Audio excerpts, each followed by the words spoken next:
Good morning student. अभी chemical kinetic मैं continue कर रहा हूँ। केमिकल काइनेटिक में आज का टॉपिक है effect of temperature on rate of reaction. इससे पहले जो लास्ट 2 वीडियो अपलोड किया गया था उसमें था effect of temperature on rate constant of reaction. वो भी बहुत ज़्यादा इंपॉर्टेंट, खूब सारा क्वेश्चन पूछा जाता है। काइनेटिक में खूब ग्राफ है, मैकेनिज्म ऑफ द रिएक्शन, कैसे प्लानिंग करना है, एनर्जी ग्राफ था और effect of temperature on rate constant of reaction last class हो गया था आपका। आज पढ़ना है effect of temperature on rate of reaction. Chemical kinetic 12 class का टॉपिक है। नीट में बहुत सारे क्वेश्चन मिलेंगे, आईटी मेन में, एडवांस में। काफ़ी इजी टॉपिक है, बहुत ज़्यादा इंपॉर्टेंट है। यहाँ आपका ये मैंने यहाँ लिखा हुआ है कि ये 16 वीडियो है, 16 नंबर पे ये वीडियो जा रहा है आपका। इससे पहले 15 वीडियो अपलोड हो चुका है जिसमें आपका रेट ऑफ रिएक्शन के बारे में डिस्कस किए थे, उसके सारा numerical, theoretical part, molecularity, order calculate करने का method, energy and time graph हम लोग डिस्कस कर चुके हैं। सारा आपका effect of temperature on rate constant पढ़े हुए हैं और आज पढ़ रहे हैं effect of temperature on rate of reaction. तो आप डायरेक्ट ये नहीं कि ये वीडियो आप स्टार्ट करें और डायरेक्ट आप देख करके सब चीज़ समझ जाएंगे, नहीं। इससे पहले आपको ये सारा वीडियो आपको एकदम कंप्लीट करना पड़ेगा। तो कोई भी टॉपिक एक पैटर्न में पढ़ा जाता है कि आप लेक्चर 1 पहले क्लियर करें, 2, 3, 4, 5, 6 एंड तब जाके यहाँ पे आपका 15 के बाद 16 नंबर पे आएगा। चलिए स्टार्ट करते हैं। Effect of temperature on rate of reaction. Last class rate constant पढ़े हुए थे, सो फर्स्ट पॉइंट यहाँ पे नोट करेंगे हम लोग।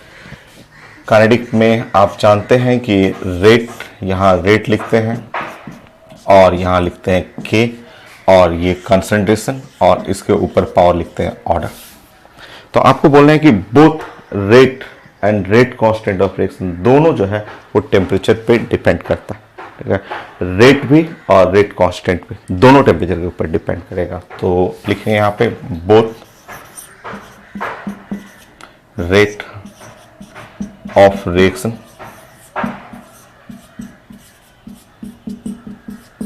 and rate constant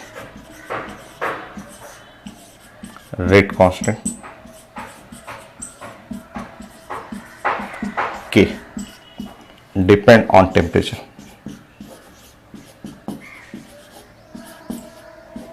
सो दोनों टेम्परेचर का फंक्शन है, टेम्परेचर पे दोनों डिपेंड करता है, रेट भी और रेट कांस्टेंट भी दोनों डिपेंड करेगा। रेट कांस्टेंट के लिए आप इससे पहले लेक्चर 1, लेक्चर 2, आप इससे पहले ये जो effect of temperature on the rate constant of reaction, आप इसका लेक्चर 1, लेक्चर 2 आप पहले देख लीजिए। ये बहुत ज़्यादा इंपॉर्टेंट है और बहुत सारे क्वेश्चन आए हुए हैं, मैं क्वेश्चन भी बता चुका हूँ सारा। तो आज जो 3rd लेक्चर चल रहा है वो हम लोग का इसके ऊपर, effect of temperature on rate of reaction. इससे पहले जो 2 लेक्चर हुआ है, मतलब आपका वीडियो नंबर 15, वीडियो नंबर 14, वो आप देख लीजिएगा, वो जरूरी है आपको। ओके,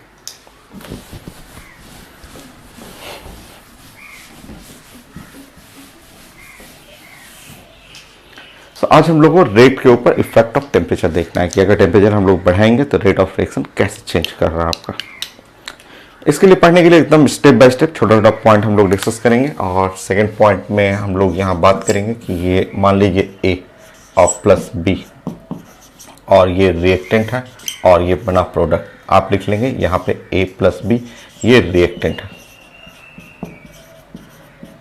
और ये पी जो बना वो प्रोडक्ट, ऐसा रिएक्टेंट और प्रोडक्ट।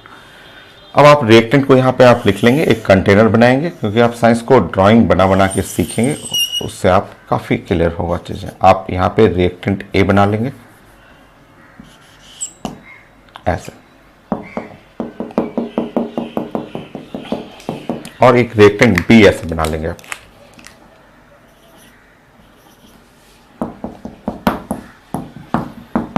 चलिए नेक्स्ट देखिए आपका। नाउ रिएक्शन करना है ए और बी में और प्रोडक्ट बनाना है, तो मैं कंसंट्रेशन के ऊपर effect of concentration on rate of reaction, इसके बाद एक पॉइंट डिस्कस करूंगा जो छोटा सा पॉइंट है कि ये इन दोनों को बीच में कोलिजन होना चाहिए। ये कोलिजन ऐसे, ये रैंडम मोशन करते हुए रिएक्शन करने के लिए ये कोलिजन थ्योरी होता है कि ये ऐसे चलेगा कोलाइड करेगा, और ये ऐसे इधर से आएगा बी, और बी ऐसे आकर के इससे कोलाइड करेगा, ऐसे कोलिजन करना। कोलिजन करने के बाद ये लोग एक ट्रांजिशन स्टेट बनाएंगे जिसमें मेकिंग ब्रेकिंग होता है और फिर फाइनली प्रोडक्ट बनता है। सो दो रिएक्टेंट जो हैं वो रैंडम मोशन करते हुए ये कोलिजन करते हैं। जो रिएक्टेंट है ए और बी एक कंटेनर में अगर दोनों को रख दीजिएगा तो ये रैंडम मोशन करते करते आपस में कोलिजन होता है। जैसे अभी आप लिखना नहीं है, मैं डिस्कस कर दूंगा समझने के लिए। हाइड्रोजन है और आयोडीन है, अगर आप एक कंटेनर में रख देंगे तो ये हाइड्रोजन ऐसे आएगा, आयोडीन ऐसे आएगा, और रैंडम मोशन करते हुए ऐसे आपस में कोलिजन करेगा।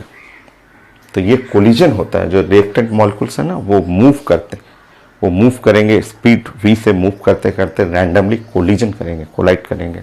और जब कोलिजन करते हैं तो वहाँ एक ट्रांजिशन स्टेट बनता है जिसके अंदर जो ऑर्गेनिक वाला कॉन्सेप्ट लगता है कि bond making and bond breaking. जैसे ये बॉन्ड यहाँ पे कोलिजन होते ही ये बॉन्ड मेक करना शुरू करेगा, यहाँ बॉन्ड ब्रेक करने लगेगा, अगेन यहाँ बॉन्ड मेक करेगा और बॉन्ड यहाँ पे ब्रेक होने लगेगा। तो मेकिंग ब्रेकिंग शुरू हो जाता है, और फाइनली जब मेक हो जाएगा बॉन्ड तो आप बना लेंगे HI। जो ब्रेक है उसको ब्रेक कर लीजिए और फाइनल प्रोडक्ट ऐसा बन गया। तो ये इसका मैकेनिज्म होता है। कोई भी ऑर्गेनिक चाहे इनऑर्गेनिक रिएक्शन जिसके अंदर मॉलिक्यूलर रिएक्शन है तो वो रैंडम मोशन में कोलिजन होता है। ये इधर से स्पीड v से चला, ये स्पीड v से चला, ऐसे स्पीड v से चला, स्पीड v से चला और कोलाइड करता है। रिएक्टेंट मॉलिक्यूल्स जो हैं कोलिजन करते हैं, कोलिजन करके एक ट्रांजिशन स्टेट बनाते हैं जिसमें बॉन्ड मेकिंग होता है, ब्रेकिंग होगा, मेकिंग होगा, ब्रेकिंग होगा। ये कंटिन्यूसली मेक ब्रेक ऐसे चलते रहता है।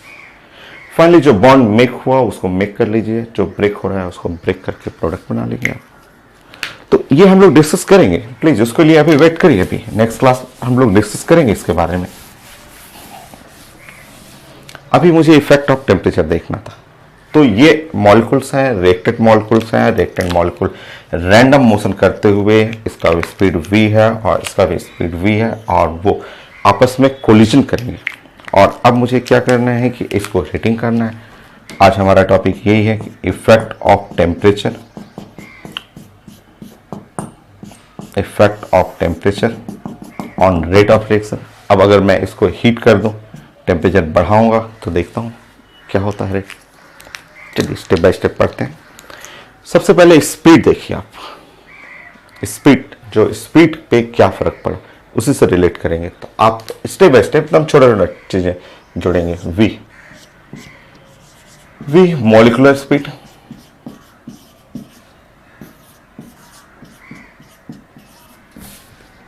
आप जानते हैं साइंस में मॉलिक्यूलर स्पीड को 3 स्पीड में डिफाइन करते हैं।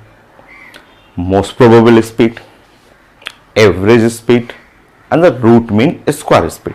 सो आप मॉलिक्यूलर स्पीड को आप 3 पार्ट्स में लिखते हैं। एक तो most probable speed √2 RT by molecular weight. Kinetic theory of gas physics में, केमिस्ट्री में पढ़े हुए हैं आप। Now average speed √8 RT by pi m0, ये हो गया। नेक्स्ट आपका RMS speed, root mean square speed √3 RT by pi m0। आप कोई भी स्पीड देखें, कोई भी मॉलिक्यूलर स्पीड देखें, सब स्पीड आप देख रहे हैं कि v प्रोपोर्शनल टू √T ऐसे। सो अब फाइनली देखिए यहाँ पे, फाइनली आप समझिए, जब आप टेम्परेचर बढ़ाएंगे, जैसे टेम्परेचर बढ़ाएंगे नीचे हीटिंग करेंगे, हीटिंग करते ही मॉलिक्यूलर स्पीड बढ़ जाता है, मॉलिक्यूलर स्पीड बढ़ेगा। जब स्पीड बढ़ेगा तो बताइए कोलिजन स्लो कि फास्ट। सिंपल सा, जब आप टेम्परेचर बढ़ा रहे हैं, टेम्परेचर बढ़ाइएगा, कोई भी मॉलिक्यूलर स्पीड कोई भी देख सकते हैं, सारा मॉलिक्यूलर स्पीड अचानक बढ़ेगा, मॉलिक्यूल फास्ट ट्रेवल करेगा, ए और बी फास्ट जल्दी जल्दी आएगा। जब फास्ट ट्रेवल करेगा तो कोलिजन फास्ट हो जाएगा, फास्ट कोलिजन होगा तो रेट ऑफ रिएक्शन क्या होगा, बढ़ जाएगा। जल्दी जल्दी ट्रांजिशन स्टेट बनेगा और रेट ऑफ रिएक्शन इंक्रीज कर जाता है। सो उसको रिलेट करना है, रटना नहीं है आपको, आप साइंस को रिलेट करिए। आप जैसे ही रिएक्टेंट को आप देखेंगे, रिएक्टेंट जो होते हैं रैंडम मोशन करते हुए कोलिजन करते रहते हैं। जैसे आप टेम्परेचर बढ़ाएंगे मॉलिक्यूलर स्पीड बढ़ेगा, कोलिजन फ्रीक्वेंसी बढ़ जाएगा, फास्ट कोलिजन हो जाएगा, एनर्जी इनका बढ़ेगा, रेट ऑफ रिएक्शन बढ़ जाता है। चलिए अब उसको लिखते हैं हम लोग, समझना है आपको, ड्राइंग बना बना के समझते रहिए ना। उसको आप स्टेटमेंट में लिख लेते हैं। Third point,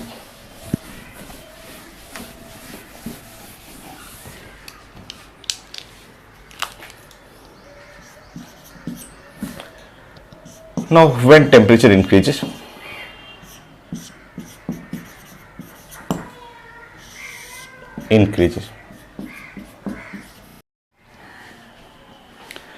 next third point. So आपने ये देखा कि molecular speed depend on temperature. So आप इसको रिलेट करेंगे और एग्जाम में आते रहता है आपको। तो आपको इसको कई फॉर्म में पूछा जाता है कि व्हेन टेम्परेचर इंक्रीजेस, आप ऐसे प्रेजेंट करेंगे कि when temperature increases,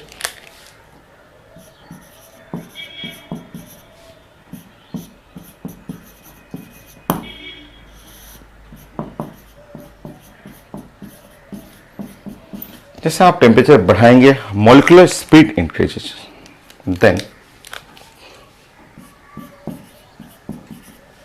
molecular speed बढ़ जाएगा,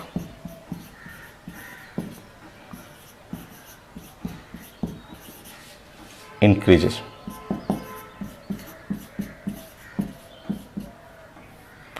और मॉलिक्यूलर स्पीड इंक्रीजेस मतलब फास्ट कोलिजन।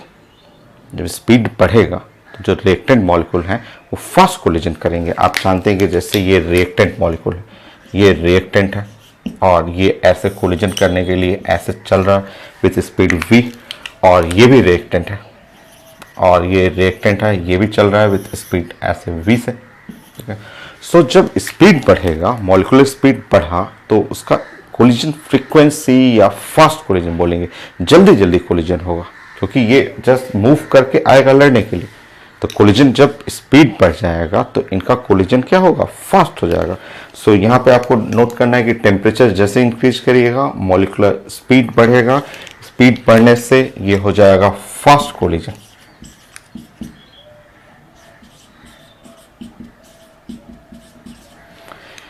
कई टर्म में लिखा जाता है आपका फास्ट कोलिजन या number of energetic collision, high energy का कोलिजन, क्योंकि इनका टेम्परेचर बढ़ेगा तो एनर्जी भी बढ़ जाएगा, स्पीड बढ़ गया, काइनेटिक एनर्जी बढ़ गया, तो नंबर ऑफ एनर्जेटिक कोलिजन पूछा जाता है।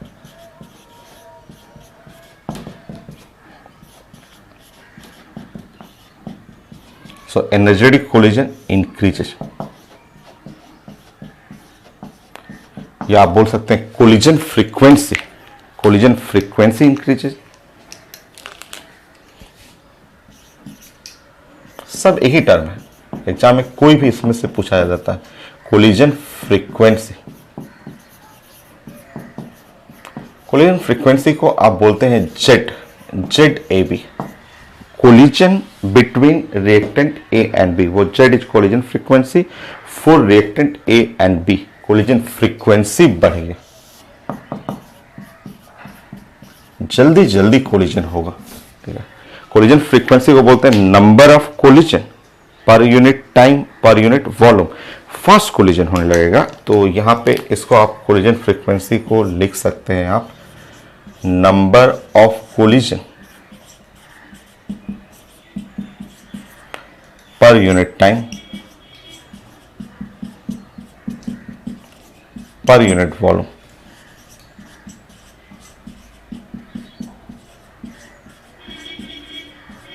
ये इंक्रीज करेंगे।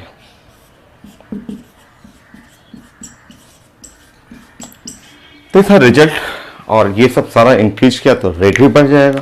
ठीक है, रेट ऑफ रिएक्शन, फाइनली आपका rate of reaction increases.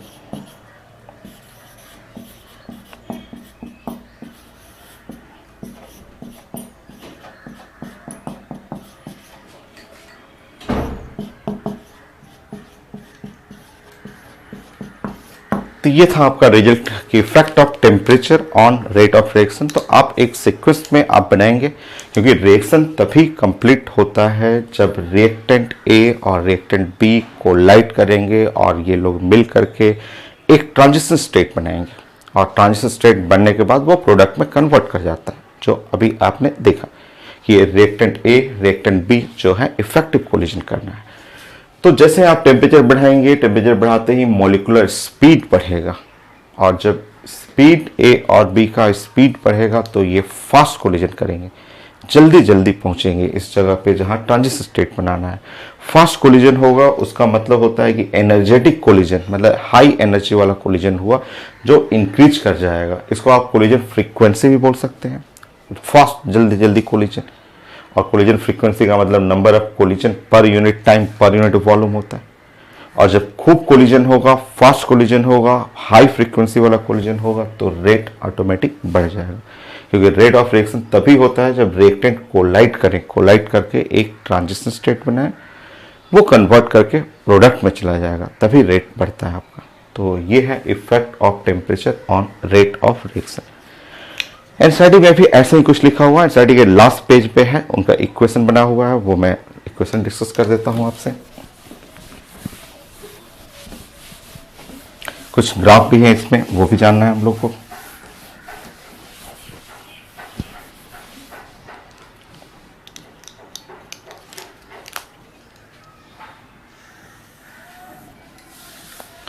Next point 4, K is equal to A minus EA by RT। ये इक्वेशन आप पढ़ चुके हैं, ये बहुत ज़्यादा इंपॉर्टेंट, 20 क्वेश्चन इस इक्वेशन से पूछा हुआ है। इस बार भी आईटी मेन में, पीएमटी में, एम्स में, सब एग्जाम में पूछा हुआ था क्वेश्चन। बट यहाँ पे के हम लोग बात करें, के इधर रेट कांस्टेंट, ये रेट कांस्टेंट यहाँ पे, ये लास्ट क्लास में इसका 2 वीडियो मैंने बनाया था, वो आप कंप्लीट कर चुके हैं। के द रेट कांस्टेंट, ए क्या है आपका, ए मैंने आपको समझाया था, बताया था कि ए, ये ए को हम लोग आर्हेनियस फैक्टर बोलते हैं, आर्हेनियस फैक्टर, ए को आर्हेनियस फैक्टर बोला जाता है, या ए को आप बोल सकते हैं कि प्री एक्सपोनेंशियल फैक्टर, ये एक्सपोनेंशियल से जस्ट पहले है आपका, तो इसको आप बोल सकते हैं प्री एक्सपोनेंशियल फैक्टर।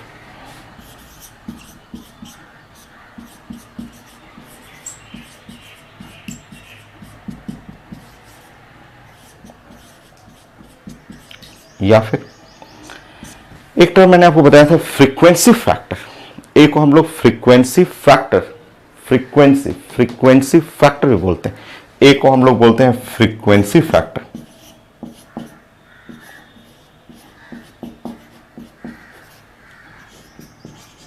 ये जो इक्वेशन है रेट कांस्टेंट के लिए, ये रेट कांस्टेंट के लिए ये इक्वेशन है आपका। ऐसा ही इक्वेशन रेट के लिए भी एनसीईआरटी में लिखा हुआ है, एकदम सेम, क्योंकि ये टर्म आप ए जो पढ़ रहे हैं, ए को आप बोलते हैं फ्रीक्वेंसी फैक्टर। सो एनसीईआरटी में इस इक्वेशन को थोड़ा सा चेंज किया गया है और बोला गया है कि जो रेट ऑफ रिएक्शन, ऐसे लिखा हुआ है, रेट ऑफ रिएक्शन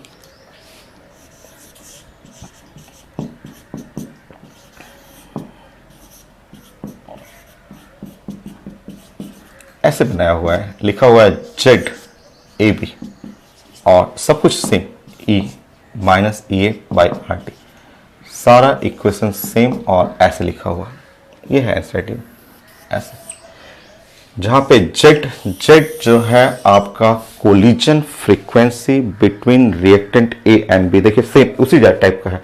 यहाँ ए को बोलते हैं आप फ्रीक्वेंसी फैक्टर, वहाँ पे लिखा हुआ है Z A B in the collision frequency between reactant A and B, वैसा ही टर्म है आपका।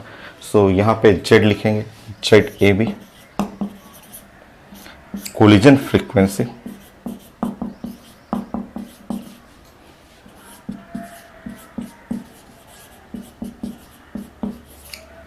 Between reactant A and B,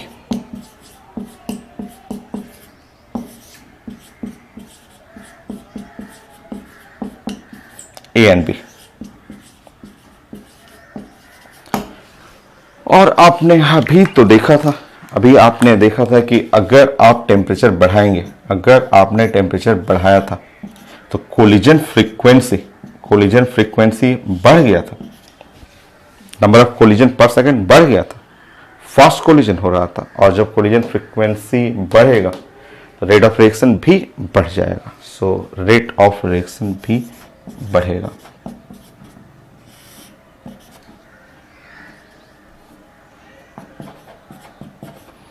तो ये था इक्वेशन, ऐसे आप बना लेंगे।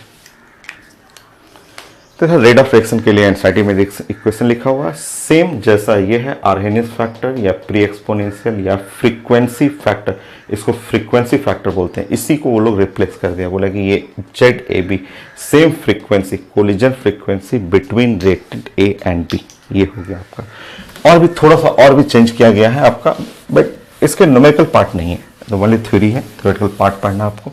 सो एक पार्ट और बनाया हुआ वहां पे, ऐसे लिखा हुआ रेट ऑफ रिएक्शन,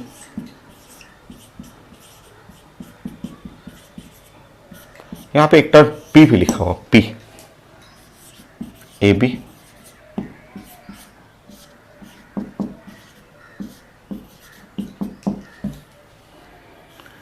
एनसीईआरटी में ये भी इक्वेशन लिखा हुआ आपका रेट ऑफ रिएक्शन के लिए, where P is probability factor, probability for effective collision. अगर यहाँ 100% इफेक्टिव कोलिजन हो रहा है तो यहाँ 1 लिखाएगा, और अगर प्रोबेबिलिटी 100% नहीं है, मान लीजिए 50% प्रोबेबिलिटी फॉर रिएक्शन, तो यहाँ 1/2 कर लेंगे। तो न्यूमेरिकल ऐसे है नहीं, बस इक्वेशन लिखा हुआ है, उसका मीनिंग समझाना था कि ये Z क्या है, और Z के पहले अगर P लगा हुआ है तो एनसीईआरटी में लिखा हुआ है P फॉर प्रोबेबिलिटी फैक्टर या स्टेरिक फैक्टर है, ये लास्ट पेज में एनसीईआरटी में लिखा हुआ आपका। तो P जो है प्रोबेबिलिटी फैक्टर,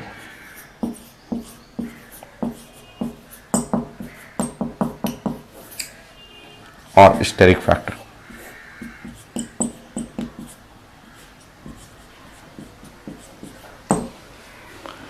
हो गया, ये था effect of temperature on rate of reaction. Now कुछ ग्राफ पढ़ना है, कुछ एनसीईआरटी में भी ग्राफ है, ग्राफ का मीनिंग जानना है, उससे क्वेश्चन जो आता है वो समझना है आपको। Next point is the 5 point.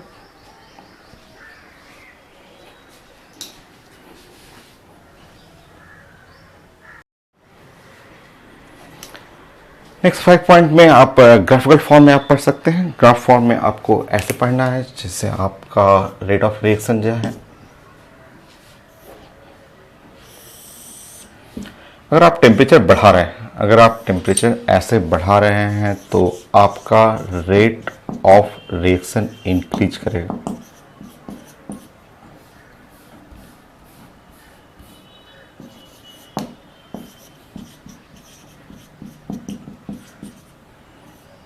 अगर टेम्परेचर T4 इस साइड में आपको लेना है टेम्परेचर। अभी आपने डिस्कस किया था कि जब टेम्परेचर आप बढ़ाते हैं तो जनरली रेट ऑफ रिएक्शन बढ़ता है ऐसा।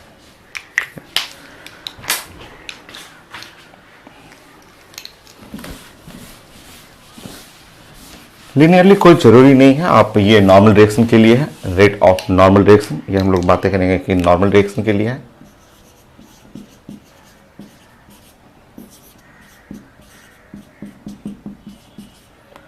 अगर रिएक्शन एक्सप्लोसिव रिएक्शन है, जैसे कोई बम ब्लास्ट कर रहा है, उस केस में ये एक्सपोनेंशियली बढ़ेगा। अगर ये टेम्परेचर ले रहे हैं,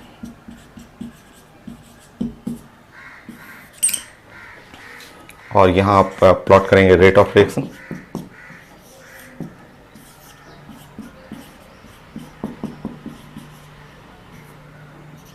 ऐसे ऐसे ग्राफ बना।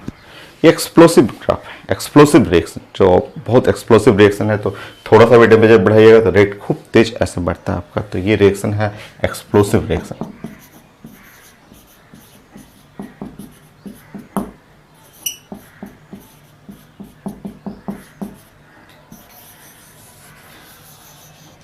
ये हो गया। सो आप बोल सकते हैं कि generally rate of reaction increases, जैसे यहाँ भी टेम्परेचर आप बढ़ा रहे हैं, रेट ऑफ रिएक्शन इंक्रीज कर रहा है, यहाँ भी टेम्परेचर बढ़ाएंगे, रेट ऑफ रिएक्शन थोड़ा ज़्यादा फास्ट इंक्रीज कर रहा है। तो generally rate of reaction increase with increase in temperature.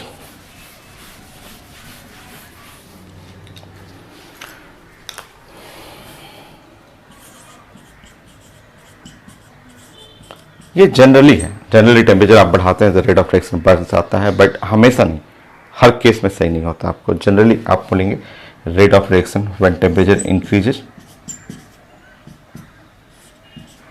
Then rate of reaction increases.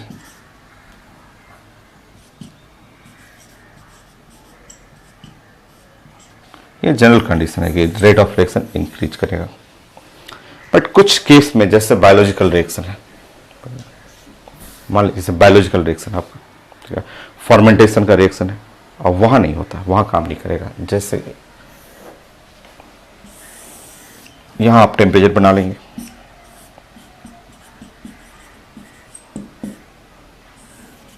ये टेम्परेचर कर लीजिए, ये रेट ऑफ बायोलॉजिकल रिएक्शन।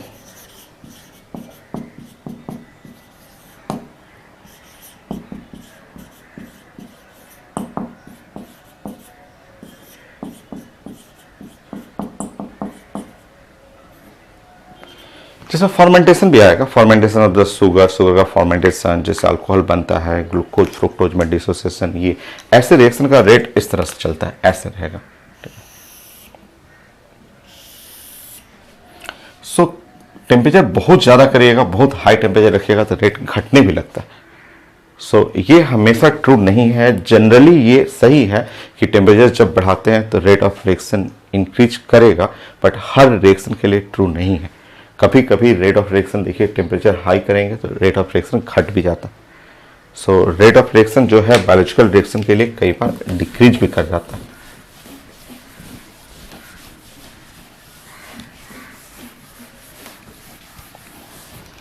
जैसे बायोलॉजिकल रिएक्शन, जैसे समझिए आपका, आप घर में भी ये रिएक्शन हम लोग फील करते हैं कि अगर हमें मिल्क, मान लीजिए हमें कन्वर्ट करना है, मिल्क से कर्ड बनाना है, ठीक है, अगर हमें मिल्क है और इस मिल्क से कर्ड बनाना है, दही बनाना है, दूध से दही बनाना है आपको, तो ये मिल्क को हम लोग बॉयल करते हैं। आप देखते हैं कि मिल्क को ऐसे बॉयल करना है, तो बॉयल करके इसको ठंडा होने के लिए छोड़ते हैं,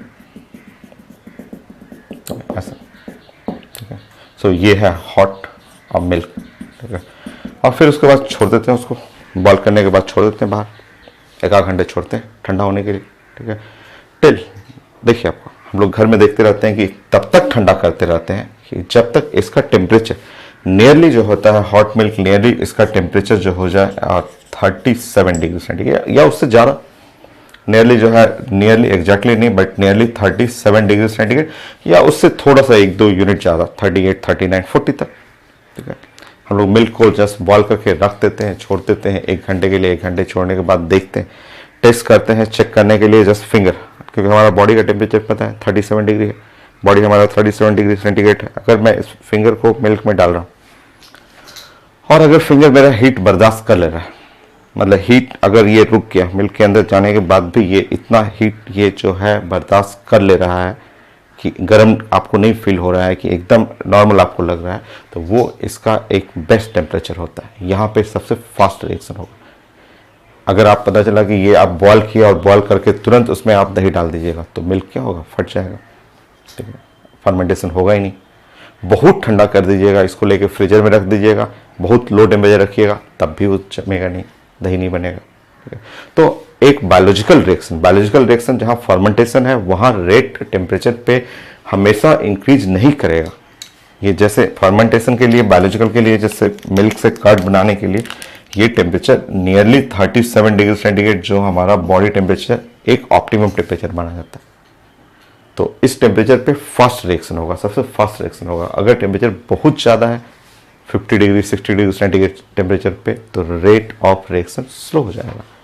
तो ये फिक्स नहीं है कि हमेशा आपका टेम्परेचर बढ़ाइएगा तो आपका रेट ऑफ रिएक्शन फास्ट होगा। सो यहाँ पे अगर टेम्परेचर मिल्क टू कर्ड बनाना है, अगर temperature nearly just 37 degree centigrade रहेगा तो रिएक्शन जो होगा फास्ट होगा, ठीक है, फास्ट रिएक्शन है। बट अगर टेम्परेचर अगर आप बढ़ा देंगे, आप टेम्परेचर बोलेंगे कि नहीं ये टेम्परेचर जो है आपका स्मॉल टी कर लीजिएगा, डिग्री सेंटीग्रेड है ना, अगर टेम्परेचर को हाई टेम्परेचर रख रहे हैं 50 डिग्री 60 डिग्री सेंटीग्रेड, अगर आप टेम्परेचर रखेंगे 60 डिग्री सेंटीग्रेड तो एकदम स्लो रिएक्शन होगा।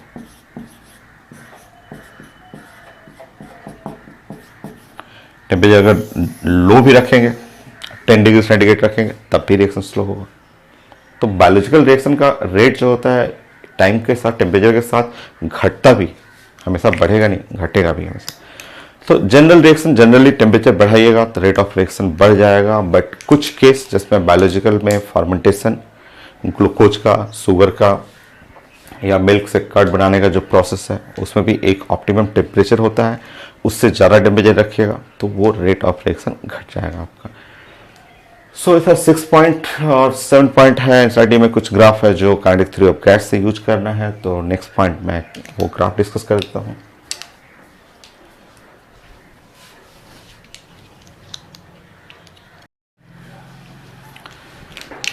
नेक्स्ट पॉइंट 7 आप काइनेटिक थ्योरी ऑफ गैस का एक ग्राफ है, वो ग्राफ यहाँ भी यूज किया गया है, एनसीईआरटी में लिखा हुआ है, उसका मीनिंग मैं समझा दे रहा हूँ आपको।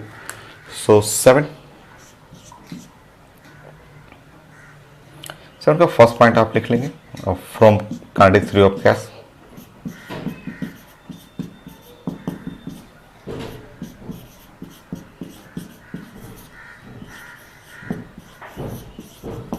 So kinetic theory of gas वहाँ पढ़ना था मैक्सवेल बोल्ट्जमैन कर्व, वो कर्व आप बना लीजिए क्योंकि उसका यूज है इसमें केमिकल काइनेटिक में, और इसी पॉइंट पे effect of temperature on rate of reaction.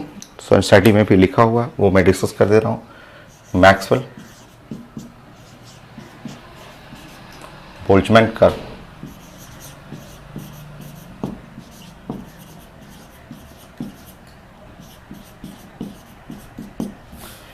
ये ग्राफ कुछ इस तरह से था आपका। ये है फ्रैक्शन ऑफ मॉलिक्यूल, इस साइड में आपको लिखना था फ्रैक्शन, सॉरी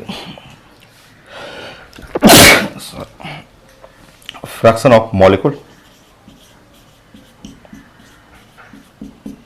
ऐसा आप बना लेंगे, ठीक है। इधर फ्रैक्शन ऑफ मॉलिक्यूल, और इस साइड आपका जो था आपका मॉलिक्यूलर स्पीड हम लोग पढ़े हुए थे,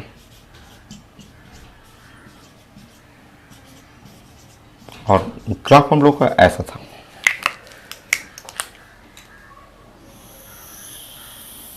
ऐसा ग्राफ था। इस ग्राफ में आप यहाँ पे आप पढ़ते थे तो इसको बोलते थे वी मोस्ट प्रोबेबल, फिर उसके बाद आप पढ़ते थे एवरेज स्पीड, फिर आप ऐसे पढ़ते थे आरएमएस स्पीड, ऐसे पढ़ते थे। ये आपको पढ़ा हुआ क्लास में पढ़ा हुआ ग्राफ। यहाँ एनसीईआरटी में इसी ग्राफ को ये लोग जो है काइनेटिक एनर्जी में कन्वर्ट किया गया है। सेकंड सेम ग्राफ है, सेम ग्राफ को यहाँ पे चेंज कर दिया गया ऐसे। यहाँ फ्रैक्शन ऑफ मॉलिक्यूल, ये ठीक है आपका, ये वही चीज है, फ्रैक्शन ऑफ मॉलिक्यूल,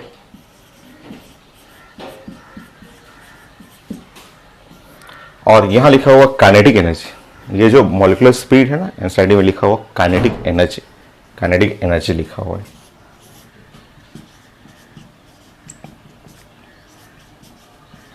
वही हो गया, देखिए तो वही चीज तो हो गया। V square half M V square जो स्पीड का है, जो यहां रहेगा वही चीज है, काइनेटिक एनर्जी में कन्वर्ट कर जाएगा। तो आपका काइनेटिक एनर्जी बनाएंगे सेम ऐसे ही का। इस पॉइंट को आप लिख लेंगे kinetic energy for most probable, ये मोस्ट प्रोबेबल स्पीड के लिए kinetic energy for most probable speed, ये ग्राफ हो गया। अब देखिए इसमें हमें क्या सीखना है और उस ग्राफ का कैसे इसमें यूज करना है। इस टॉपिक में effect of temperature on rate of reaction, वो इंपॉर्टेंट ग्राफ है। आपके कई क्वेश्चन, न्यूमेरिकल क्वेश्चन भी आए हुए हैं वहां से। चलिए देखिए थर्ड पॉइंट, अब आप यहां से सीखेंगे। अब सीखिए यहाँ पे, ये वही ग्राफ है, बस यहाँ एक्सेस काइनेटिक एनर्जी हो गया है और फ्रैक्शन ऑफ मॉलिक्यूल वही है, ठीक है। अब जो हम लोग को पढ़ना है यहाँ पे वो ये चीजें हैं। यहां आपको बनाना है फ्रैक्शन ऑफ मॉलिक्यूल।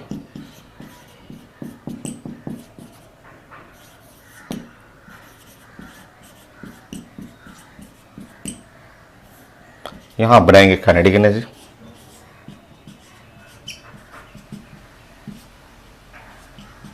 और एक नया चीज यहां सीखेंगे, वो काफी इंपॉर्टेंट है, उससे कई क्वेश्चन हमें बनाना है। अब देखिए ग्राफ देखिए, मैं एक ग्राफ बना रहा हूं, एक ग्राफ बना रहा हूं ऐसे, और वो ग्राफ है T डिग्री सेंटीग्रेड में।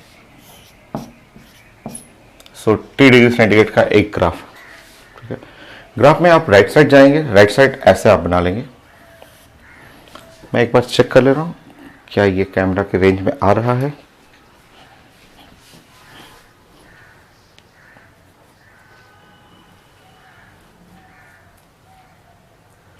अब ठीक है, अब ठीक है, अब रेंज में आ रहा है आपका। तो ये एक ग्राफ मैंने बनाया, ठीक है। Fraction of molecule, kinetic energy, और उस साइड मैंने ग्राफ बनाया, ठीक है। ग्राफ में देखिए ऐसे आपको मार्किंग करना है। मैं राइट साइड में ऐसे छोटा सा एक ऐसे जोन लिख लिया, बोला कि ये मेरा ए है और बी है, ये जोन सी और डी। इस जोन को साइंस में जो है वो जोन को हम लोग बोलते हैं, इसको प्रोडक्ट एरिया कहते हैं। ये जो एरिया मैंने मार्क किया उसको बोलते हैं प्रोडक्ट एरिया, ये प्रोडक्ट एरिया कहलाता, ठीक है। ये T डिग्री सेंटीग्रेड पे मैंने ग्राफ प्लॉट किया, और राइट साइड में जो हुआ ABCD उसको मार्क मैंने कर लिया, उसको बोला गया प्रोडक्ट एरिया, ठीक है। अब देखिए आपका, अगर मैं 10 डिग्री सेंटीग्रेड टेम्परेचर बढ़ाऊंगा, जैसे ही 10 डिग्री सेंटीग्रेड टेम्परेचर बढ़ाऊंगा तो बढ़ाते ही ग्राफ ऐसे चेंज कर जाएगा। Now T plus 10 degree centigrade जैसे आप प्लॉट करेंगे, नाउ ABCD की जगह E और F, ABEF आ जाएगा, वो ग्राफ हो जाएगा ABEF, वो ग्राफ हो गया ABEF, ऐसे ग्राफ हो गया ABEF, ऐसे ग्राफ हो गया ऐसे, ठीक है। सो ग्राफ ABEF वो ग्राफ हो गया आपका, वो प्रोडक्ट एरिया ABEF।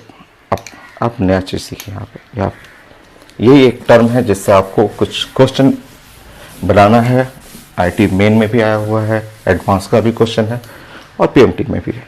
देखिए अब समझिए, जब आप T डिग्री सेंटीग्रेड पे आपने बनाया तो T डिग्री सेंटीग्रेड पे ये एरिया आया, ध्यान से देखिए, ये एरिया आया ABCD, A है, B C D, ये है प्रोडक्ट एरिया।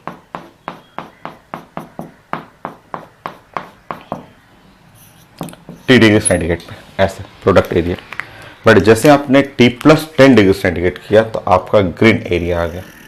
ग्रीन एरिया देखिए,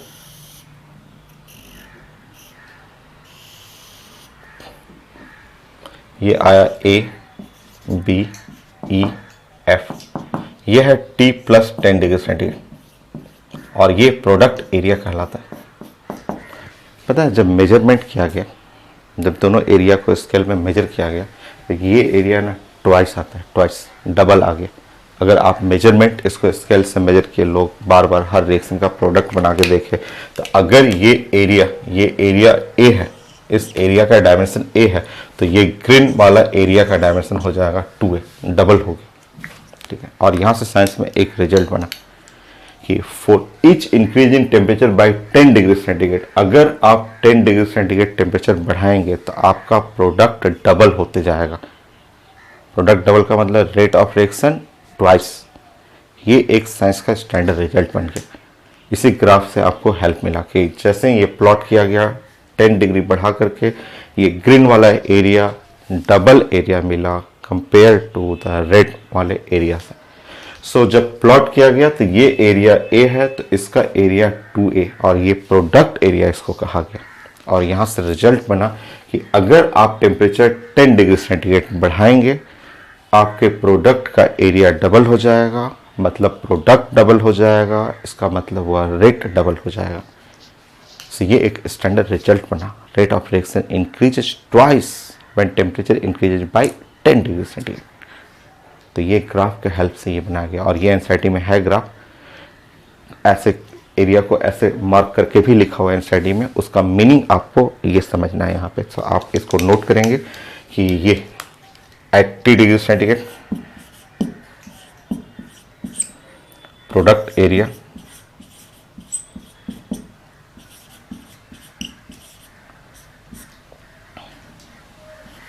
ए बी सी डी, इसको आप रिप्रेजेंट करेंगे ए से। Then at T plus 10 degree centigrade, जैसे आप प्रोडक्ट एरिया वहां पे आपने मार्क किया है, वो प्रोडक्ट एरिया है ए बी ई और एफ, वो प्रोडक्ट एरिया हो गया 2a। देखिए 2a है, और यहां से रिजल्ट आपको बनाना है कि with each increase in temperature by 10 degree centigrade, हर 10 डिग्री बढ़ाते जाइएगा, rate of reaction increases twice, some time it increases thrice, but rare case, generally increases twice. कुछ केस में ये 3 गुना हुआ है, बट वो रेयर है। आपका सिलेबस ट्वाइस पे, जब आप 10 डिग्री बढ़ाएंगे तो rate of reaction increases twice, कभी कभी थ्राइस होता है, बट वो आपको नहीं पढ़ना है। सो ये ग्राफ से आपको ये रिजल्ट मिला। सो 4th पॉइंट आप यहां नोट करेंगे।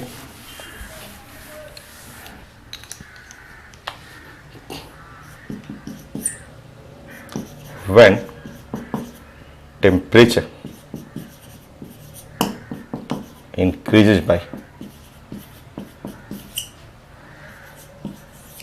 10 degrees centigrade, then the rate of reaction increases twice.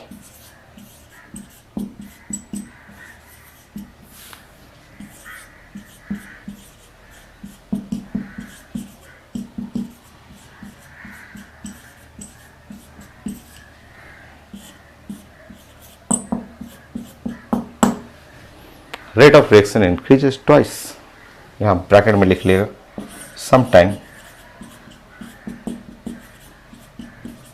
It increases thrice,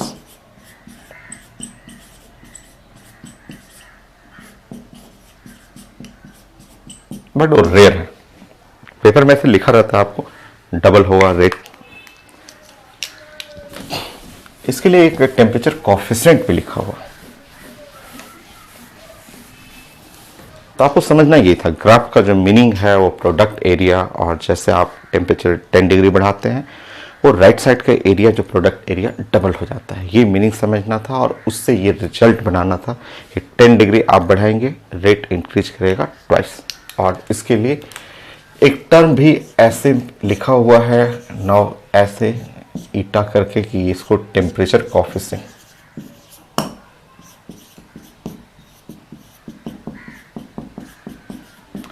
for rate of reaction,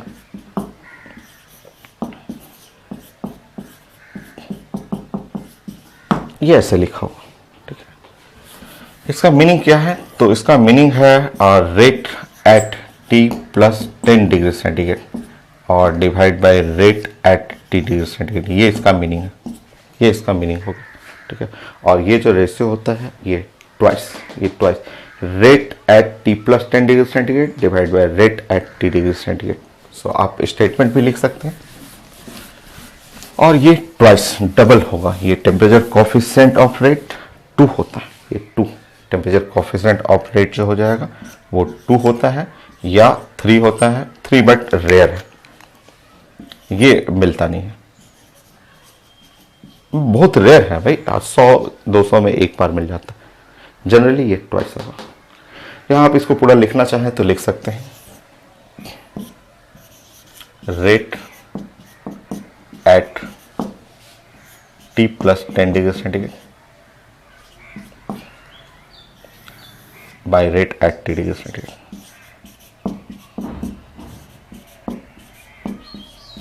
ऐसे आप लिख सकते हैं। ये हुआ आपका graphical form complete. So question इसके कम है, क्वेश्चन जो भी है मैं क्वेश्चन प्रेजेंट कर दे रहा हूं, आप बनाइएगा मेडिकल क्वेश्चन और मेन का question.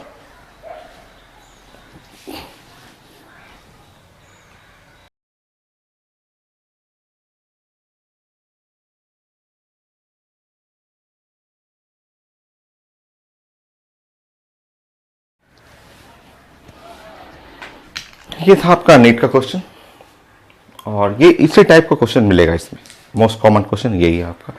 So when temperature increase from 10 degree centigrade to 100 degree centigrade then rate of reaction will increase. कितने टाइम ऑप्शन में लिखा हुआ था कि इसका टेम्परेचर कोफिशिएंट जो है 2, 10 डिग्री बढ़ाने पे रेट डबल हो जाएगा। चलिए स्टार्ट करते हैं, स्लो ऐसे देखते हैं। लेट 10 डिग्री सेंटीग्रेड पे जो रेट है वो आर है, ठीक है। 10 टू 100 डिग्री सेंटीग्रेड बढ़ाना है the rate of reaction. Start करते हैं। नेक्स्ट देखिए, अगर 10 डिग्री सेंटीग्रेड और बढ़ा दीजिएगा, मतलब अगर 20 डिग्री सेंटीग्रेड कर देंगे तो श्योर रेट डबल हो जाएगा। साइंस का रूल है, हर 10 डिग्री सेंटीग्रेड बढ़ाते हैं, हर 10 डिग्री सेंटीग्रेड बढ़ाइएगा रेट डबल हो जाएगा। 10 और कर लीजिए, 30 डिग्री सेंटीग्रेड करेंगे, रेट इसका डबल हो जाएगा, इसका डबल हो जाएगा। हर 10 डिग्री सेंटीग्रेड बढ़ाने पे रेट डबल हो जाता है। अगेन अगर आप 40 डिग्री सेंटीग्रेड कर देते हैं तो रेट इसका डबल हो जाएगा, 8R। अगर आप 50 डिग्री सेंटीग्रेड कर देते हैं रेट इसका डबल हो जाएगा, 16R। करते रहिए। अगर 10 डिग्री और बढ़ा रहे हैं तो रेट इसका डबल हो जाएगा, 32R। 10 डिग्री और बढ़ा लीजिए, रेट इसका डबल हो गया। करते जाइए। 80 डिग्री सेंटीग्रेड कर लीजिए, रेट इसका 10 डिग्री बढ़ाने पे डबल हो गया, 128R हो गया। 90 डिग्री कर लेंगे आप, इसका डबल हो जाएगा, 256। अगर आप 100 डिग्री सेंटीग्रेड कर रहे हैं, 9 2 1 512R। सो आप जैसे ही 10 डिग्री सेंटीग्रेड बढ़ाएंगे, 10 डिग्री से 100 डिग्री सेंटीग्रेड बढ़ाएंगे, रेट आपका बढ़ जाएगा 512 टाइम। मैं आंसर देख रहा हूं, यस है इसमें 512 time, answer B. So 512 times. ये था कॉन्सेप्ट, सिंपल सा कॉन्सेप्ट मेडिकल का के लिए। ऐसे ही आईटी मेन का क्वेश्चन है। नेक्स्ट क्वेश्चन,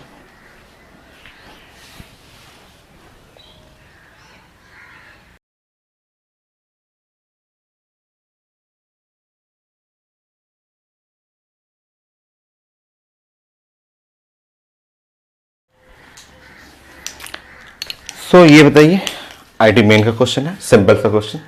सो कॉन्सेप्ट वही है, if temperature is raise by 50 degree centigrade then rate of reaction increase is about.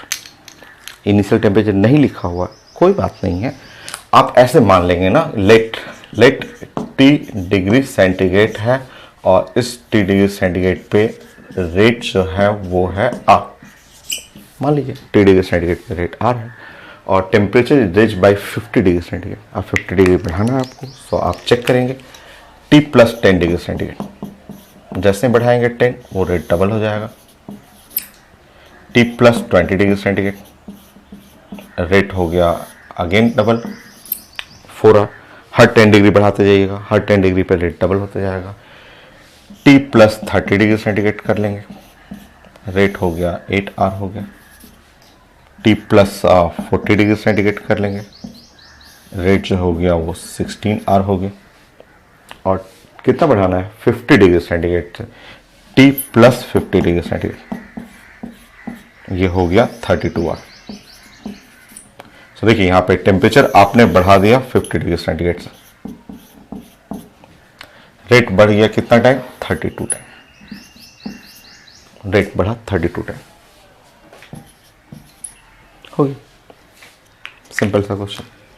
एक और करेंगे एंड देन फाइनल ये क्लोज करेंगे हम लोग, effect of temperature on rate of reaction, ये फाइनल हो जाएगा मेरा।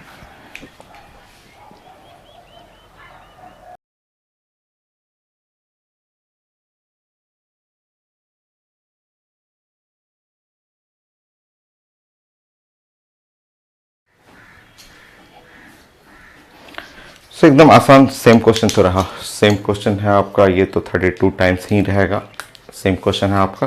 सो 32 और टाइम्स ही रहेगा। आप बताइए 303 केल्विन है तो इसको आप डिग्री सेंटीग्रेड करेंगे 30 डिग्री सेंटीग्रेड, और इसको डिग्री सेंटीग्रेड करेंगे तो 80 डिग्री सेंटीग्रेड, तो सेम रिजल्ट तो हुआ वहाँ पे। अगर आप यहाँ पे लेंगे, मान लीजिए यहाँ पे आप 30 डिग्री सेंटीग्रेड ले रहे हैं, ठीक है, सो आर हुआ। यहाँ अगर 40 डिग्री सेंटीग्रेड लेंगे, 50 डिग्री सेंटीग्रेड लेंगे,